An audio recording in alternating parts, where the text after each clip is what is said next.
Get your incompetent black ass off my carrier now! Admiral Jenkins roars, shoving Lieutenant Commander Tasha Wilson so hard she slams against the railing. Blood trickles from Wilson's lip. The deck falls silent. Sailors freeze, eyes wide, nobody daring to intervene. Jenkins rips the access badge from her uniform, throwing it to the ground. His boot crushes it deliberately as he leans in, breath hot on her face. "Diversity hires endanger lives," he spits, loud enough for everyone to hear. "This isn't your social justice playground." Wilson stands tall, unflinching. Her eyes lock with his, not a hint of submission. The Admiral smirks at her silence, mistaking it for defeat. In 24 hours, her hidden code will be the only thing standing between life and death. 3 days earlier, Lieutenant Commander Tasha Wilson steps onto the USS Vigilance, her new assignment. The massive aircraft carrier gleams in the morning sun as she walks up the gangway, service record impeccable. MIT graduate, top of her class at Naval Academy, creator of next-generation missile defense algorithms. Admiral Jenkins watches from the bridge, jaw tight. "That's our new missile systems specialist?" "Yes, sir. Lieutenant Commander Wilson has the highest credentials in the fleet," his XO replies. "Credentials on paper," Jenkins mutters. "We'll see about real-world performance." Wilson reports for duty, standing at perfect attention. Jenkins barely glances at her extended hand. "We run a tight ship, Commander. No room for errors or special treatment." "None expected, sir," Wilson responds, voice steady. Later, in the officers' mess, Wilson notices conversations stop when she approaches. She sits alone, feeling eyes on her back. A junior officer finally joins her. "Don't take it personally," he whispers. "The Admiral has traditional views about who belongs in combat roles." Wilson nods. "I've faced that before. My work speaks for itself." In his quarters, Jenkins reviews Wilson's file again. MIT thesis on autonomous defense systems, Pentagon commendations, classified projects she'd created that he doesn't have clearance to know about. "Find me something," he tells Commander Brooks, his loyal second. "Everyone has weaknesses. Diversity hires especially." "Sir, her record is spotless," Brooks hesitates. "Then we'll create some spots," Jenkins smiles coldly. "Keep her out of the critical briefings. Assign her to inventory. Let's see how long before she cracks." Wilson unpacks in her quarters, placing a small photo of her family on the desk. Her phone buzzes, a text from Admiral Michaels, her mentor. "Remember, they're testing more than your technical skills." She takes a deep breath, squaring her shoulders. She's faced bias before. This is just another test. Tomorrow's missile defense drill will give Jenkins his first chance to prove she doesn't belong. The carrier's alarm blares at 0500. Wilson springs from her bunk, fully dressed in seconds. Emergency drill or real threat. She's ready. She sprints to the command center, arriving third after the Admiral and his XO. Jenkins glances at her, frowning. "Commander Wilson, you weren't summoned." "All missile defense personnel report during defense drills, sir. Standard protocol." Wilson stands her ground, regulation manual clear in her mind. Jenkins steps between her and the control station. "We handle things differently on my carrier. Observer status only for you today." The command center fills with officers avoiding her gaze. Wilson watches from the back as they run the drill. A simulated missile barrage approaches the carrier group. Response times lag. Intercept patterns follow textbook formations. Predictable, exploitable. "Sir," Wilson steps forward, spotting a critical flaw. "The intercept pattern creates a blind spot in our southeastern quadrant." Jenkins turns, eyes cold. "Did I ask for your assessment, Commander?" "No, sir, but the blind spot. Theoretical knowledge doesn't translate to combat reality." Jenkins cuts her off. 15 years commanding this carrier group trumps whatever they taught you at M1T. The simulation continues. Wilson watches silently as 3 simulated missiles slip through exactly where she predicted. The exercise ends with a failed defense. Recalibrate and run it again, Jenkins orders, ignoring the obvious error. Wilson approaches the tactical officer quietly. If you adjust the intercept vectors by 12 degrees, you'll cover the gap. The young officer glances nervously at Jenkins, then makes a subtle adjustment. The next simulation shows improved results. Jenkins notices. Who altered the defense parameters? Silence falls. The tactical officer stares at his screen. I asked who changed our established protocols? Jenkins demands. I did, sir. Wilson steps forward. The adjustment closed a vulnerability that was allowing penetration in Sector 4. Jenkins' face darkens. You're overstepping, Commander. Stay in your lane. When I want MIT theories, I'll ask for them. The tactical officer catches Wilson's eye with a silent thank you when Jenkins turns away. Wilson's terminal screen flashes with an encrypted message. Defense parameters logged, continuing to monitor situation. Pentagon officials arrive on the USS Vigilance the following morning. 5 high-ranking officers and 2 civilian defense contractors stride onto the command deck where Jenkins welcomes them with practiced charm. We're particularly interested in the new missile defense implementations, says Rear Admiral Porter, the lead visitor. I understand Lieutenant Commander Wilson has brought some cutting-edge protocols aboard. Jenkins's smile tightens. Indeed. Speaking of which, he scans the room, finding Wilson monitoring systems in the corner. Commander Wilson, join us. Wilson approaches, standing at attention. Perfect timing, Jenkins announces loudly. Commander Wilson can demonstrate her expertise. A live fire scenario, I think. He brings up a complex simulation on the main screen. 30 incoming targets, multiple decoys, and electronic countermeasures jamming radar. Commander, show our guests how you'd handle this threat pattern. You have 2 minutes. Wilson recognizes the setup immediately. It's an impossible scenario without access to the classified override protocols. Not a test of skill, but a public trap. She steps to the console anyway. Sir, this scenario requires Phoenix authorization codes to access the countermeasure subroutines. Excuses already, Commander? Jenkins raises an eyebrow. I thought MIT graduates were problem solvers. The Pentagon officials shift uncomfortably. Wilson feels her cheeks burn but keeps her expression neutral. She begins typing rapidly, creating a workaround that might at least demonstrate partial defensive capabilities. Her fingers fly across the keyboard, code appearing on screen. A new approach takes shape, unorthodox but potentially effective. Halfway through, Jenkins steps forward. Allow me to help our struggling officer. He nudges her aside, continuing her work but making subtle changes. The simulation runs. 28 of 30 threats neutralized. That's how it's done, Jenkins announces. Sometimes, theoretical knowledge needs a commander's experience to become practical. The officials nod approvingly. Wilson stands rigid, watching him take credit for her solution and her workaround. Commander Wilson, Jenkins says, not looking at her.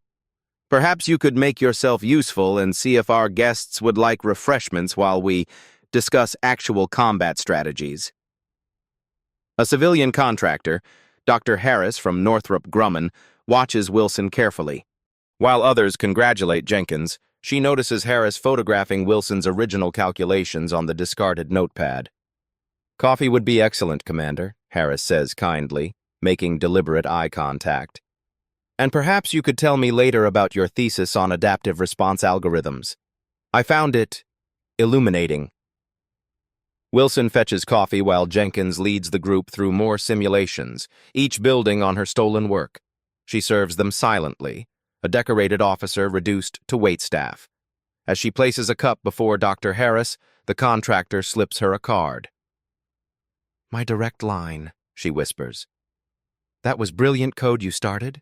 We should talk. Wilson pockets the card, face impassive. Jenkins continues his presentation, never acknowledging her contribution. Behind her perfect military composure, Wilson makes a silent promise. This will not stand. The door to Wilson's quarters closes with a soft click. Only then does her military bearing falter. She sinks onto her bunk, hands trembling with suppressed rage. One tear escapes, quickly wiped away. Wilson pulls out her tablet, creating a secure document.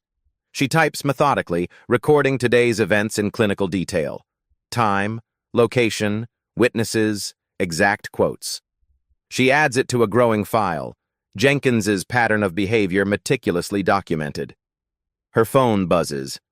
Dr. Harris's text reads, "Impressive workaround today. Jenkins had no idea what you were building."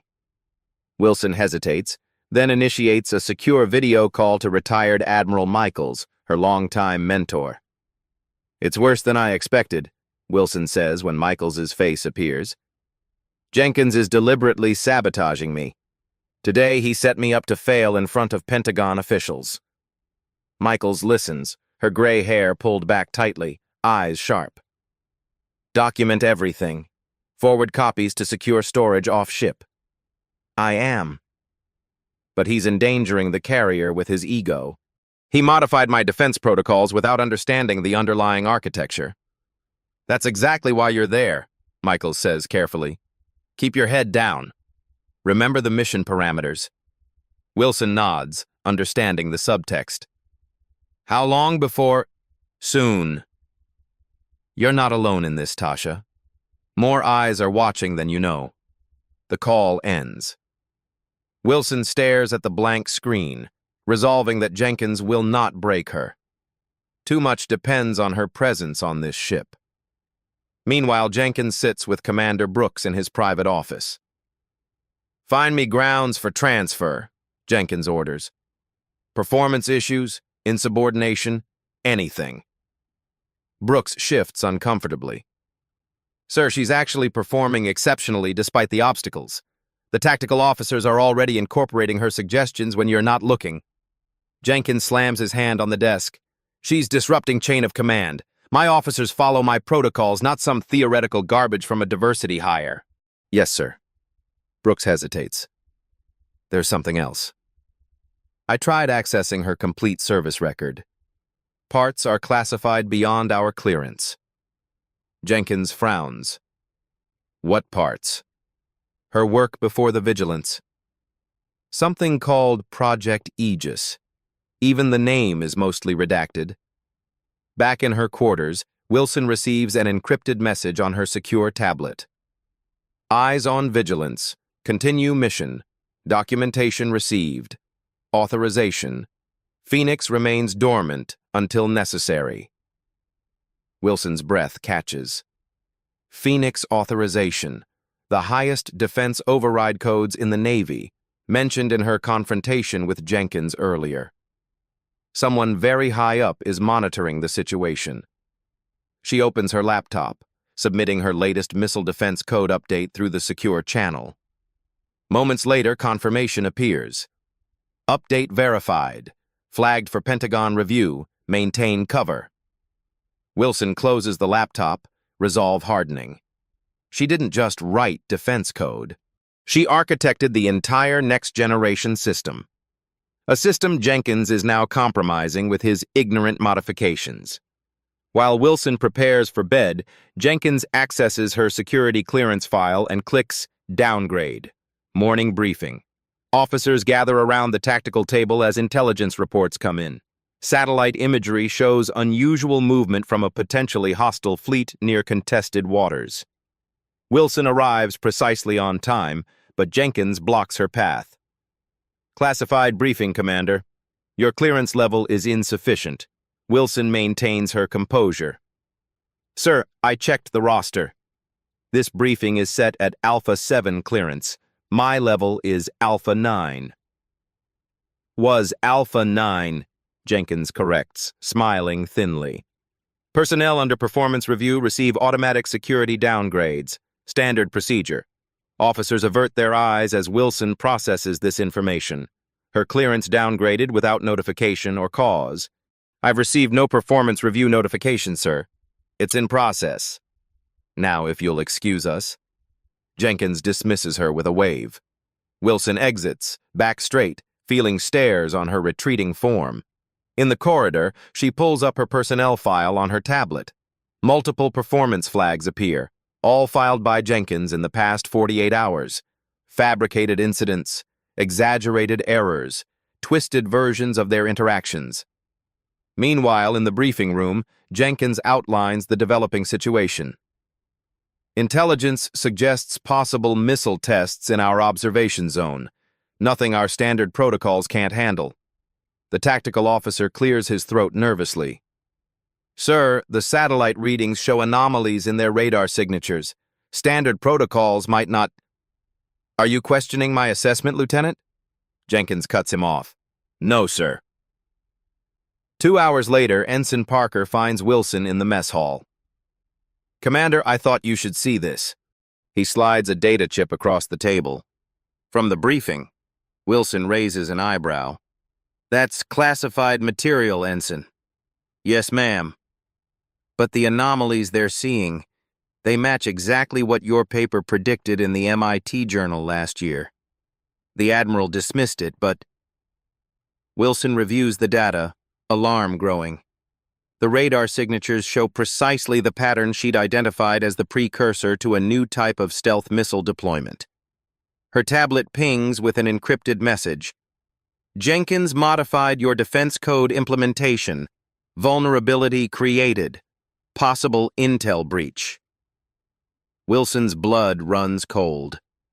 If the hostile force knows about the vulnerability Jenkins accidentally created by modifying her code.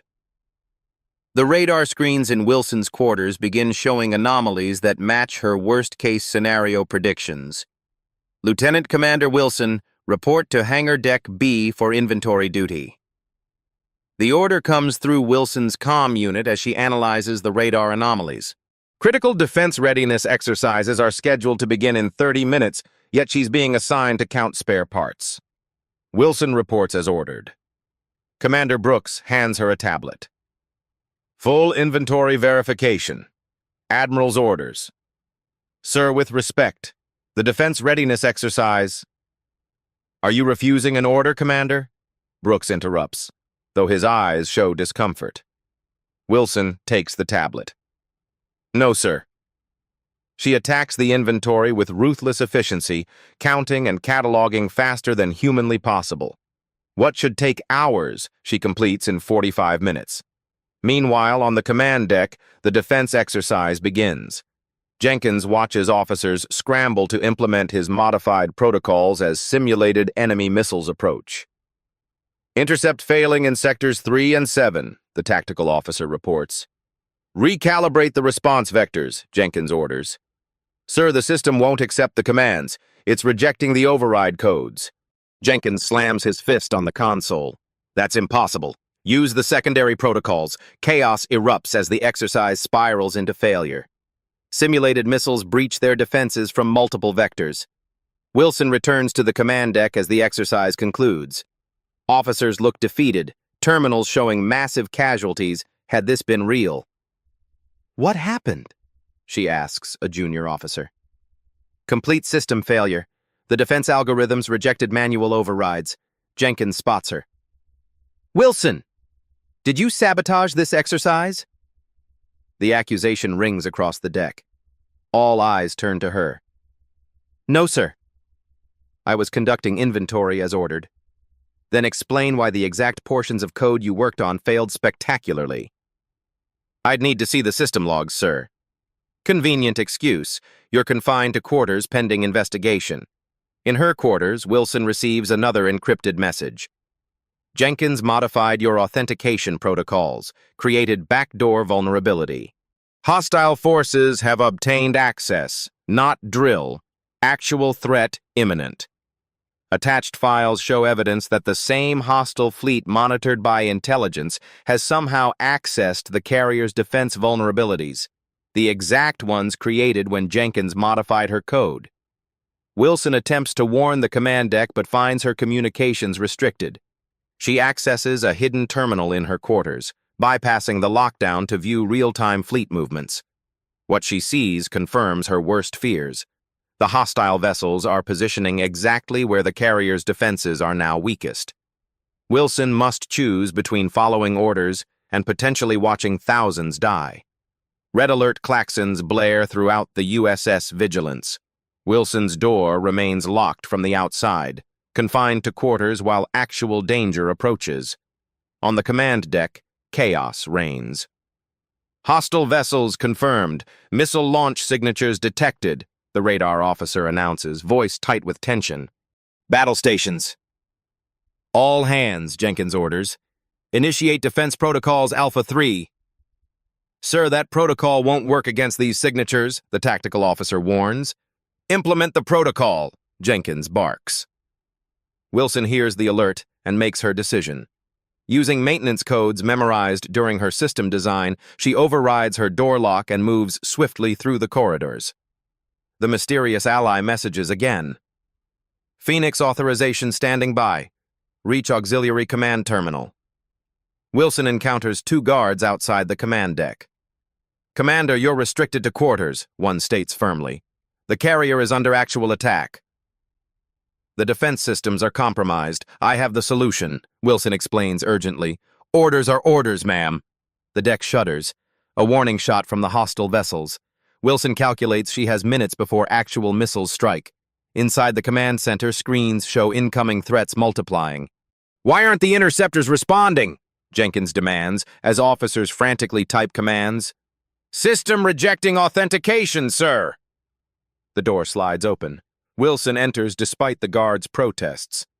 Admiral, the system needs... Jenkins whirls, face contorted with rage. How dare you disobey direct orders? He strides toward her, physically blocking her from the terminals. Sir, those vessels know exactly where our vulnerabilities are because of your modifications to my code. I can fix it if... Enough! Jenkins shoves her backward toward the door. Security, remove this officer from my command deck.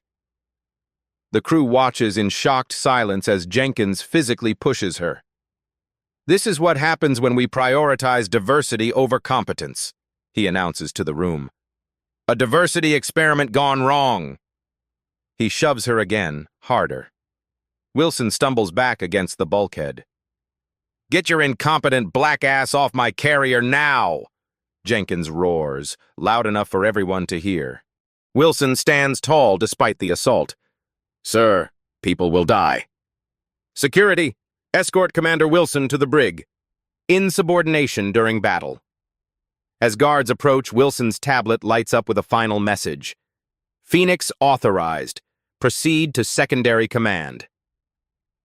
Wilson has one chance to save the carrier, if she can reach the secondary command terminal in time. Wilson allows herself to be escorted from the command deck, mind racing. The guards flank her, moving down the corridor toward the brig. Hostile missile launch confirmed.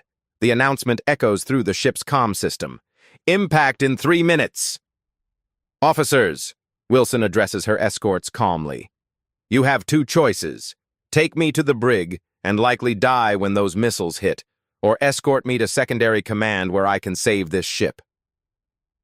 The guards exchange glances. That's treason, Commander, one says, but his voice wavers. No, it's salvation. I designed the system Jenkins broke.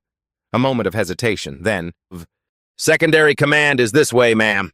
They reverse course, moving rapidly through the carrier's maze of corridors. Alarms blare. Crew members rush to battle stations. The ship tilts as evasive maneuvers begin. Meanwhile, on the main command deck, Jenkins watches in growing horror as the defense systems fail completely. Nothing's responding, the tactical officer shouts. Intercept missiles won't launch. Override the system, Jenkins orders. We've tried every authorization code. A new voice speaks from the main communication screen. An older woman in full Admiral's uniform appears. Admiral Michaels, Wilson's mentor. USS Vigilance, this is Fleet Command. Where is Lieutenant Commander Wilson? Jenkins stares in confusion. She's been confined for insubordination. What does that have to do with... You fool! Michaels cuts him off. Wilson is the original architect of the Aegis Next-Gen missile defense system. She was placed on your ship to evaluate real-world implementation and command culture. The color drains from Jenkins' face. What? She's not just any coder. She designed the entire system you're failing to operate. Her assignment was classified at the highest levels. In secondary command, Wilson slides into the operator's chair. Her escorts stand back, watching as she initiates a complex series of commands. Activating Phoenix Protocol, she states for the record. The terminal scans her retina, fingerprints, and voice pattern simultaneously. Phoenix Protocol engaged. Welcome, Architect Wilson, the system responds. Wilson's fingers fly across the keyboard, entering code sequences from memory. On screens throughout the ship, defense systems suddenly reboot. New interfaces appear, advanced versions officers have never seen before. What's happening? One guard asks. The real system is waking up, Wilson explains, still typing. What you've been using is a limited testing version. The full system required final verification before deployment. Back on the main deck, officers watch in astonishment as their terminals transform. New capabilities appear. Systems they didn't know existed come online. Missile launch detected from hostile vessels, the radar officer reports. 36 incoming, multiple vectors. Jenkins stands helpless. Our defenses are offline. Suddenly, the tactical display shows new intercept patterns forming. Elegant, adaptive geometries, nothing like the rigid formations Jenkins had insisted upon. Sir, defense systems responding. But I'm not controlling this. In secondary command, Wilson completes the activation sequence. System fully autonomous now. My original code is responding to the threat pattern.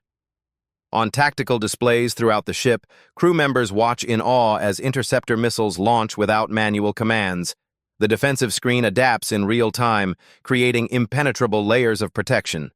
Incoming hostile missiles detonate harmlessly, intercepted with precision that seems almost impossible. Secondary command to bridge, Wilson's voice comes through the comm system. Threat neutralized. Defense systems operating at full capacity. The main screen still shows Admiral Michaels, who now smiles grimly. Admiral Jenkins, you've been commanding a ship running the most advanced missile defense system ever created, and you just physically assaulted its creator. Jenkins stands speechless as his crew stares at him. Lieutenant Commander Wilson isn't a diversity hire, Michaels continues.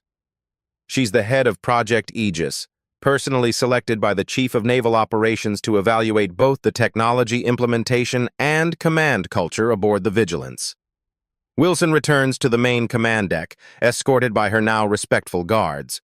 The crew parts to let her pass, expressions a mixture of awe and shame for their silence during her mistreatment. She takes her position at the main tactical terminal.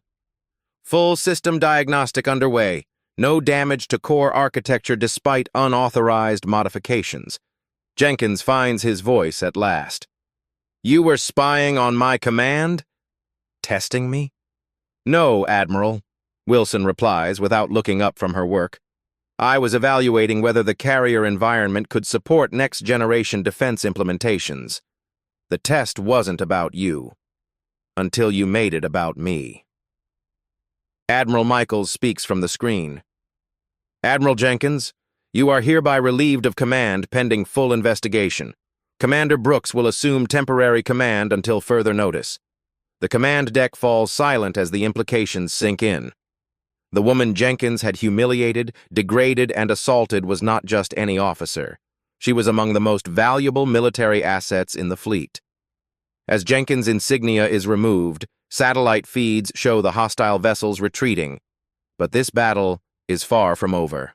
Within hours of the incident, the USS Vigilance transforms from combat vessel to center of a rapidly expanding investigation. Military legal officers arrive via helicopter, stern-faced and carrying secure briefcases. They commandeer the Admiral's ready room, converting it into a temporary deposition center. Wilson sits calmly at the tactical station, now officially recognized as the senior Pentagon authority on the missile defense systems. Crew members who had ignored or enabled her mistreatment now approach with technical questions. which she answers professionally without hint of resentment. "Lieutenant Commander," a junior officer approaches hesitantly. "I witnessed the Admiral's behavior but said nothing." "I'm sorry." Wilson nods. "Fear of retaliation silences many. That's part of what we're here to fix." Admiral Michaels arrives personally, striding onto the command deck with a team of technical specialists and legal officers. She embraces Wilson briefly. "You maintained your cover admirably," Michaels says, "though the test conditions became more extreme than anticipated." "The mission parameters were clear," Wilson responds. "Evaluate system implementation and command culture under realistic conditions." Michaels turns to address the assembled crew. "For those unaware, Lieutenant Commander Wilson is not simply an officer with coding expertise. She is the chief architect of Project Aegis, the next-generation autonomous defense system that just saved your lives." Murmurs spread across the command deck. Her placement aboard the Vigilance was classified at the highest levels. Only the Chief of Naval Operations and select Pentagon officials knew her true identity and mission. In the makeshift legal office, Jenkins sits rigidly across from two JAG officers and a civilian Pentagon representative. "This is absurd," Jenkins insists. "I was testing her capabilities." Command pressure is standard procedure for new officers. The female JAG officer slides a tablet toward him. "This contains documentation of 47 separate incidents of discriminatory behavior in just 3 days. Physical assault, verbal abuse, deliberate sabotage of a Pentagon assets mission. I was maintaining discipline. You referred to Lieutenant Commander Wilson as, and I quote, a diversity experiment gone wrong while physically assaulting her," the male JAG officer interrupts. "This occurred during active combat operations while she attempted to prevent a catastrophic system failure you created. The system was responding erratically because you modified her code without understanding it," the Pentagon representative interjects. "Creating vulnerabilities our adversaries somehow discovered. That aspect is under separate counterintelligence investigation." On the command deck, Wilson leads a comprehensive system diagnostic with her team of specialists. "The Admiral made these changes to the authentication protocols," she explains, highlighting code sections on the main screen. "He removed safeguards, creating a backdoor vulnerability." "Could it have been accidental?" Michaels asks. "Possibly. But these specific changes directly targeted the sections I personally designed. The probability of accidentally creating this exact vulnerability is astronomically low." In another part of the ship, other victims of Jenkins' discrimination begin coming forward. Lieutenant Ramirez, a Hispanic communications officer, describes being passed over for promotion 3 times despite exemplary evaluations. "The Admiral told me my accent would confuse people during combat situations, though I was born in Nebraska." Ensign Washington, a black tactical officer, reveals being assigned to menial tasks whenever visiting dignitaries toured the ship. "He said I didn't present the right image of a naval officer." The stories accumulate, revealing a pattern stretching back years. Officers who had remained silent out of fear now speak freely, their testimonies recorded and added to the mounting case against Jenkins. Meanwhile, Navy investigators discover something disturbing in Jenkins' private communications. "Admiral," a counterintelligence officer addresses Michaels privately. "We found encrypted communications between Jenkins and unknown external parties. He was sending regular updates about the carrier's defense capabilities." "Intentionally?" Michaels asks, alarmed. "Unclear. He may have been manipulated by someone who recognized his prejudices as an exploitable weakness. The timing of his code modifications correlates with these communications." The investigation expands beyond the Vigilance. Records from Jenkins's previous commands reveal similar patterns of discriminatory behavior and questionable decision-making. Officers whose careers stalled under his command are contacted. Many report experiences mirroring Wilson's, Dr. Harris, the civilian contractor who had secretly supported Wilson, provides critical evidence. I documented Admiral Jenkins taking credit for Lieutenant Commander Wilson's work during the Pentagon demonstration, she testifies, providing photos of Wilson's original calculations alongside video of Jenkins presenting them as his own. I've worked with the Lieutenant Commander on classified projects before. I recognized her methodology immediately. By evening, news of the incident begins spreading through military channels. The Chief of Naval Operations personally calls Wilson. "You performed exactly as expected, Commander," he says over secure video, "though I regret the extremity of what you endured." "The mission revealed critical vulnerabilities in both our systems and our command structure, sir," Wilson responds. "I consider that valuable intelligence. Your promotion to captain was already approved before this assignment. It will be announced tomorrow." "Thank you, sir." But more important than my promotion is addressing the systemic issues we uncovered. The legal team presents Jenkins with the preliminary findings. The list of charges is extensive: dereliction of duty, conduct unbecoming an officer, assault, creating a hostile work environment, compromising national security assets, and potential unauthorized disclosure of classified information. "This is a witch hunt," Jenkins protests. "You're destroying my career because I don't subscribe to your woke agenda." "No, Admiral," the female JAG officer replies coldly. "Your career is over because you physically assaulted a superior officer." Superior? She's a lieutenant commander. Lieutenant Commander Wilson's actual rank in the Pentagon Special Projects Division is captain, temporarily downgraded for this assignment. Her work carries Omega-level classification, higher than your clearance allows you to know. When you assaulted her, you attacked an officer who outranks you in the chain of command that matters. Jenkins's face pales as the reality of his situation sinks in.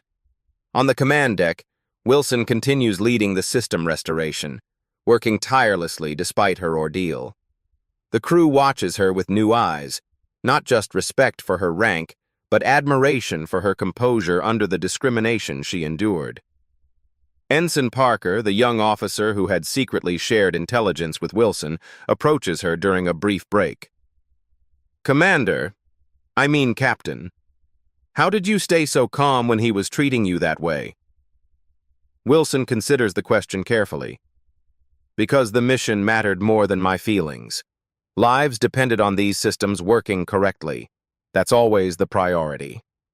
As midnight approaches, Admiral Michaels receives an urgent communication. The hostile vessels that retreated after the failed missile attack are regrouping. Intelligence suggests they're planning a second, larger assault. "They're testing our response capabilities," Wilson observes, studying the tactical display. "The first attack was a probe to confirm the vulnerability they thought existed in our systems." "And now that we've closed that vulnerability?" Michaels asks. "They'll likely try a different vector, but with the full system now online and properly authenticated, we're prepared." The legal team completes its preliminary report, delivering it to both Michaels and the Chief of Naval Operations. The recommendations are unanimous: immediate relief of command for Jenkins, full investigation of his previous commands, and review of all officers who served as his direct reports for potential complicity. Jenkins sits alone in restricted quarters, his career in ruins.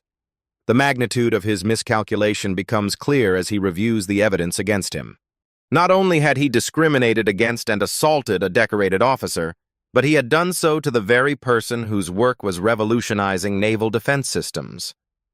Wilson receives an updated intelligence briefing. The hostile force is adjusting formation.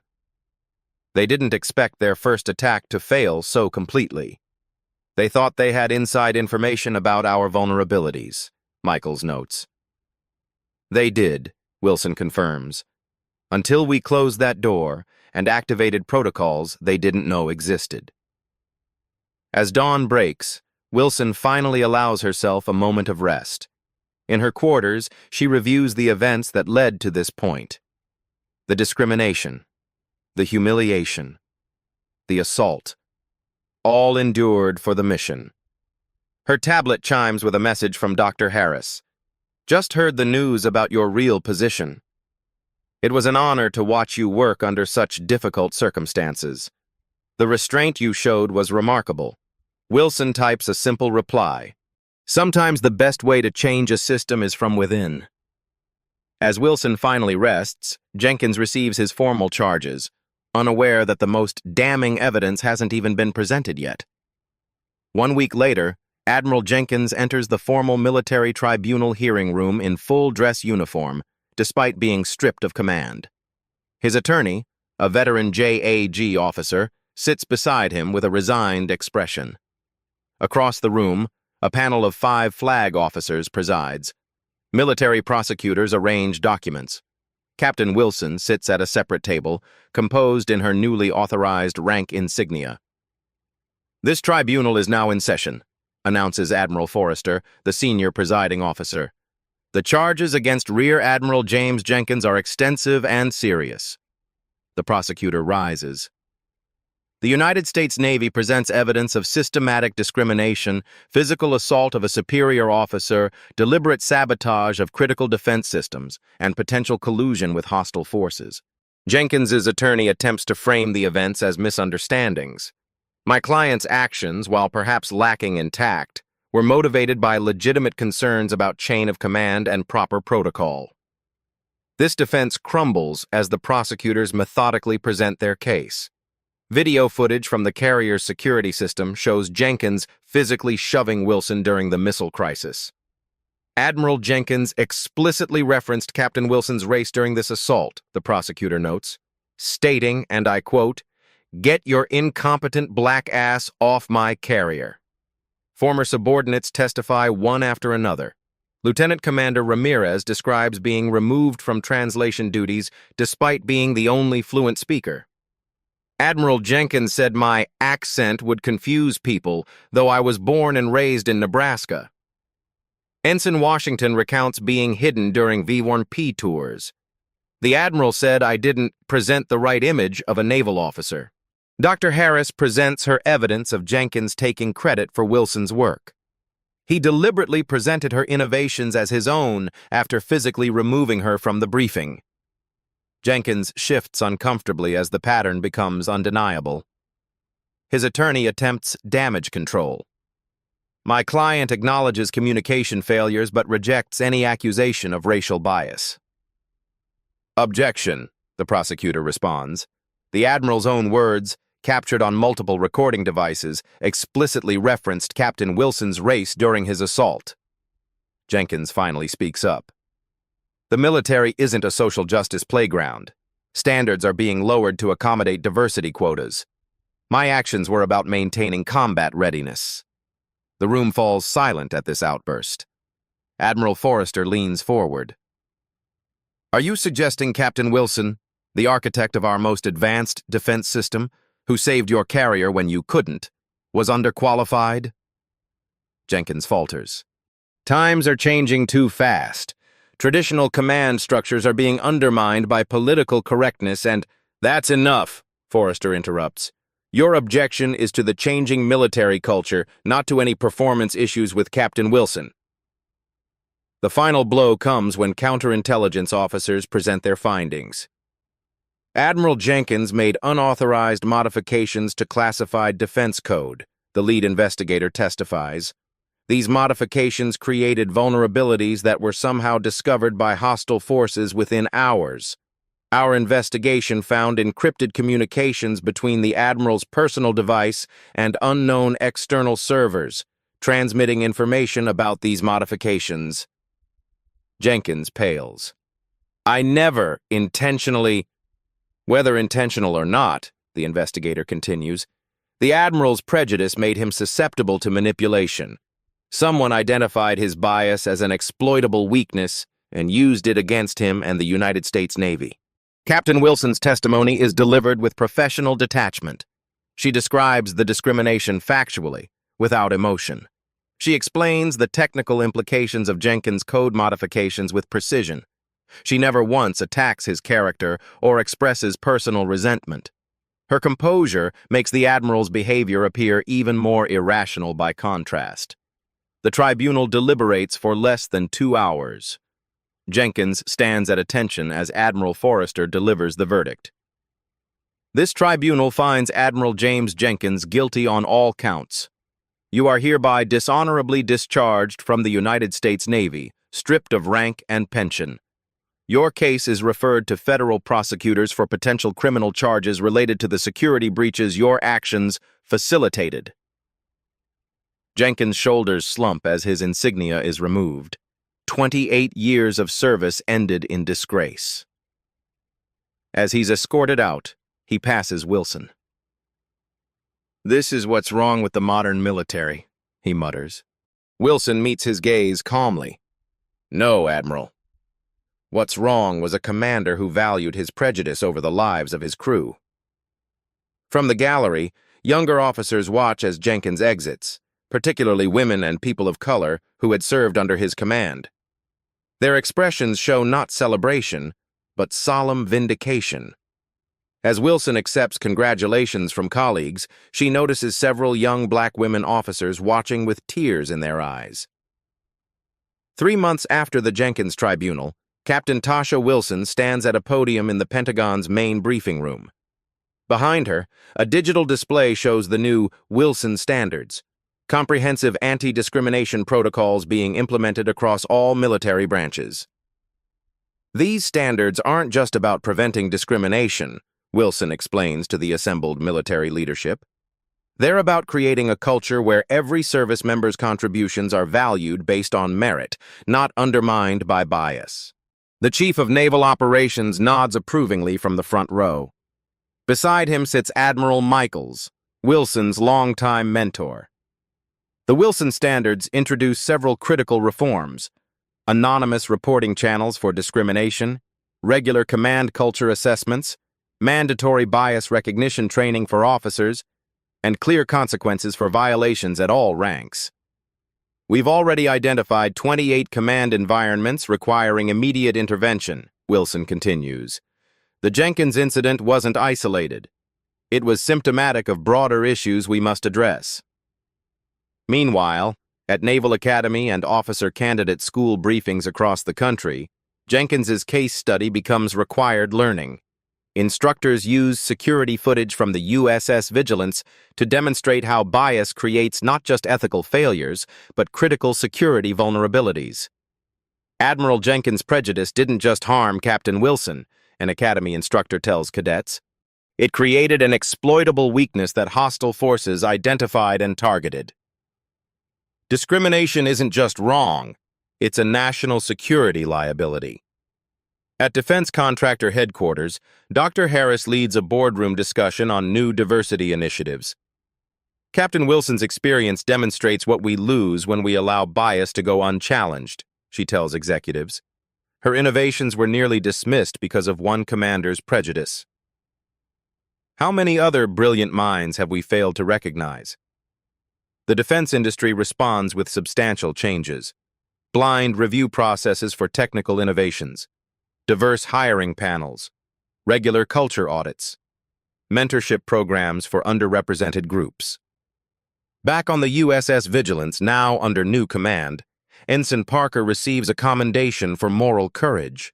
Your decision to share critical information with Captain Wilson despite pressure to remain silent directly contributed to saving this vessel and its crew, the new captain tells him during a formal ceremony.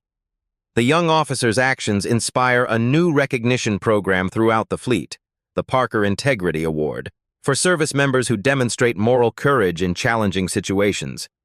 In a secure Pentagon office, Wilson meets with other minority service members who share similar experiences. Your stand changed things, Lieutenant Commander Ramirez tells her. People are speaking up now. Commands are listening. It wasn't just me, Wilson responds. It took every person who documented incidents, who provided testimony, who refused to stay silent any longer. The mysterious Pentagon ally who supported Wilson during her ordeal is finally revealed: Captain Eleanor Reynolds, who had served under Jenkins 15 years earlier and experienced similar discrimination that derailed her career. I couldn't stop him then, Reynolds tells Wilson during a private meeting, but I could ensure you had the support I never did. Wilson receives a classified new assignment, leading a task force to evaluate command cultures across the fleet, with authority to recommend immediate leadership changes where bias is detected. This isn't about punishment, Wilson tells her new team. It's about creating military excellence by ensuring every valuable mind is heard. 6 months later, Wilson arrives at another carrier where reports of discrimination have surfaced. But this time, she comes with the full authority of the Pentagon behind her. 1 year after the Jenkins incident, Captain Tasha Wilson stands on the bridge of the USS Constitution, her own command. The carrier group moves with precision through international waters, conducting routine patrols with unprecedented efficiency. Wilson studies the tactical display, watching her officers work seamlessly as a unit. Her command style emphasizes both technical excellence and mutual respect. The results speak for themselves: highest readiness ratings in the fleet, record-breaking crew retention, and innovations that have been implemented across the Navy. In a small civilian apartment across the country, former Admiral Jenkins works as a security consultant for a local business. His military credentials erased, he struggles in obscurity. During lunch breaks, he sometimes watches news reports about the Wilson standards transforming military culture. His expression remains bitter, unchanged by his downfall. Back on the Constitution, Wilson's missile defense system has become standard across the fleet. The autonomous protocols she designed have already prevented 3 potential international incidents by intercepting rogue missiles with perfect precision. Lieutenant Parker, the young officer who helped Wilson during her ordeal on the Vigilance, now serves as her tactical officer. His career has accelerated based on merit and moral courage, qualities Wilson actively fosters in her command. "Captain," Parker reports, "the defense demonstration is ready whenever you are." Wilson nods. "Let's show our guests what this system can do." On the observation deck, military attachés from allied nations watch in amazement as Wilson's missile defense system intercepts 50 simultaneous threats without human intervention. The demonstration cements international adoption of her innovations, creating a more stable global security environment. Later that evening, Wilson mentors a group of junior officers from diverse backgrounds. They gather informally in the officers' mess, asking questions about career advancement and leadership challenges. The hardest lesson, Wilson tells them, is distinguishing between genuine performance feedback and bias. Not every criticism stems from prejudice. Sometimes we simply need to improve. Learning to tell the difference is crucial. A young black woman lieutenant raises her hand. "Ma'am, how did you maintain your composure during the Jenkins situation?" "I would have broken." Wilson considers this carefully. "I focused on the mission, not the obstacle. Jenkins was temporary. The work was permanent." She pauses. "And I documented everything. Never underestimate the power of methodical documentation." The officers nod, absorbing this wisdom. The next morning, Wilson receives the Navy Distinguished Service Medal in a ceremony attended by the highest military leadership. The citation mentions not only her technical innovations, but her moral courage in confronting systemic bias while maintaining perfect professionalism. After the ceremony, Admiral Michaels, her longtime mentor, embraces her. "You've changed things, Tasha. Not just policies, but mindsets." "There's still work to do," Wilson responds. "Always will be," Michaels agrees. "But now there's a path forward." Later that week, Wilson addresses a new class of recruits, diverse faces looking up at her with hope and determination. Some recognize her from news reports about the Jenkins incident. Others know her only as the creator of revolutionary defense systems. "Your value to this service isn't determined by your appearance, background, or conformity to traditions," Wilson tells them. "It's measured by your skills, your integrity, and your commitment to the mission. Never let anyone convince you otherwise." She moves through the ranks, speaking individually with recruits. When she reaches a young black woman who stands at perfect attention, Wilson pauses. "What brings you to the Navy?" she asks. "You did, Captain," the recruit answers. "I was ready to choose another path until I saw what happened on the Vigilance. It showed me that things are changing. Wilson nods, seeing her own journey reflected in the young woman's eyes. True power isn't measured by rank or privilege, Wilson tells her quietly, but by the courage to stand firm when injustice tries to break you. The recruit straightens even taller. I won't break, Captain. I know you won't, Wilson replies. That's exactly why you belong here. If you found value in today's story, help us spread these messages further. Like this video, subscribe to Beat Stories for weekly justice narratives, and hit that notification bell so you never miss a new upload. Every share extends our reach to someone who might need to hear exactly these words of empowerment.